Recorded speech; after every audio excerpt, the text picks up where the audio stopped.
क्यों नहीं हम ऐसे ही कुछ, जैसे आप लोग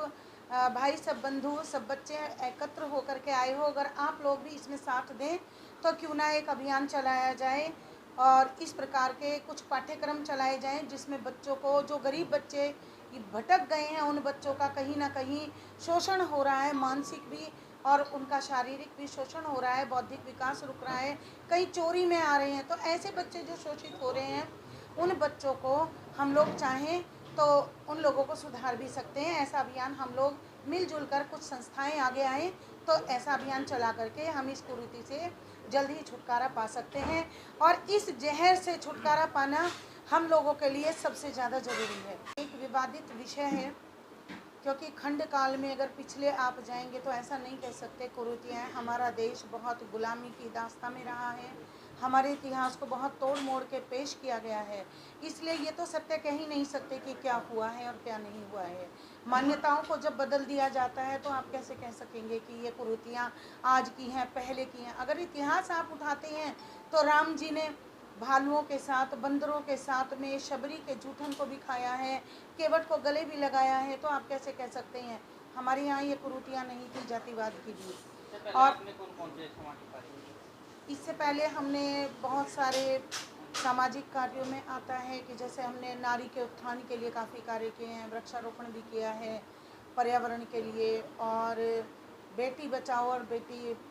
जो पढ़ाओ है, इस मिशन पे भी नारी की समानता के लिए, जो गरीबी उन्मूलन के लिए है, जो व्यक्ति अशिक्षित हैं उन्हें शिक्षा के लिए प्रेरित किया है, और जितना यथासंभव हुआ हमने उतना अपनी तरफ से उनकी सहायता भी की है, और सांस्कृतिक प्रोग्राम चला करके उनको देश के लिए, धर्म के लिए प्रेरित भी किया है। आज की जो मुख्य कथा वाचक भी हैं, सत्संग, प्रीचिंग वगैरह, भजन कीर्तन और सामाजिक जो है समाज सेवा करना निस्वार्थ रूप से ट्रस्ट भी चलाते हैं, निस्वार्थ मोहन जीवात्मा उत्थान ट्रस्ट। असल में ये ज़रूरी नहीं है, ये तो हम इसमें बताएंगे, लेकिन आप लोगों का हमसे परिचित होना और आप लोगों का परिचय हम भी जाने जहाँ हम रहते हैं, ठीक है ना। आप एक बहुत चौथा स्तंभ हो, ठीक है ना, तो हमारे संविधान का चौथा जो स्तंभ है उससे भी हमें रूबरू होना चाहिए। और हम यहाँ रहते हैं तो आप लोगों को भी ज्ञात होना चाहिए कि यहाँ पे एक नागा साथी रहती है, तो आपको भी पता होना चाहिए। बिल्कुल एक जहर पिलाया जा रहा है और इसमें कहीं ना कहीं हमारा भी संस्कारों का एक हनन हो रहा है। दोष है हम लोगों का, क्योंकि आने वाली पीढ़ी को हम लोग बौद्धिक ज्ञान नहीं दे पाते। कहीं ना कहीं हमारी शिक्षा की कमी है, क्योंकि पहले हमारे शिक्षा में लगता था एक नैतिक शिक्षा का एक पाठ्यक्रम लगता था। आज की जो शिक्षा है, पाश्चात्य शिक्षा, यह मुख्यतः इस नशे की तरफ जो बच्चों को प्रेरित करती है। और ये जो पिक्चरों में देखते हैं ना बच्चे, एक पाश्चात्य संस्कृति की तरफ उधर ज़्यादा प्रेरित हो रहे हैं। तो कहीं ना कहीं एक उड़ान को देख करके ये हीरो को देखते हैं, ऐसे हैं, उनको बनने की कोशिश करते हैं। कहीं ना कहीं हमारा शिक्षा भी इसके लिए दोषी है कि हम लोग अगर गुरुकुल की व्यवस्थाओं को अपनाएं तो ये नशा मुक्ति का जो हमारा आने वाला भविष्य है इसमें आएगा ही नहीं, अपने आप ही निर्मूल हो जाएगा नशा। और अगर हम अभियान चलाते हैं और बच्चों को शिक्षित करें तो शायद कहीं ना कहीं ये जो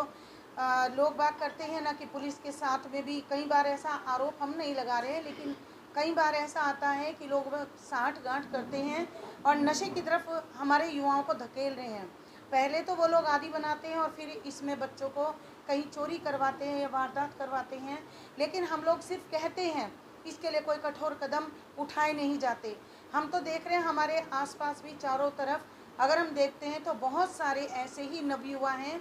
जो इस कुरीति का शिकार हो रहे हैं, और शासन के नाक के नीचे ये सब हो रहा है। ऐसा कोई नहीं है जिसे मालूम नहीं है कि नशा कहाँ से हो रहा है, इसके कनेक्शन कहाँ से हैं, लेकिन आवाज़ उठाते नहीं हैं लोग, दबा देते हैं आवाज़ को। अगर हमने कहा है तो हो सकता है हमें भी कहा जाए, आपको कैसे पता है, आपको कहाँ पता रहे, हम बताते हैं यहाँ जेलचुंगी पे चले जाइए या वहाँ पर में इस्लामिक उधर चले जाइए। इधर कहीं भी किसी भी क्षेत्र पे, कहने का मतलब पर्टिकुलर एक एरिया के लिए नहीं कह रहे हैं, नहीं तो कहीं ना कहीं साठ गांठ के तहत ही है ये नशा जो है फैलाया जा रहा है, हमारे देश में जहर बेचा जा रहा है।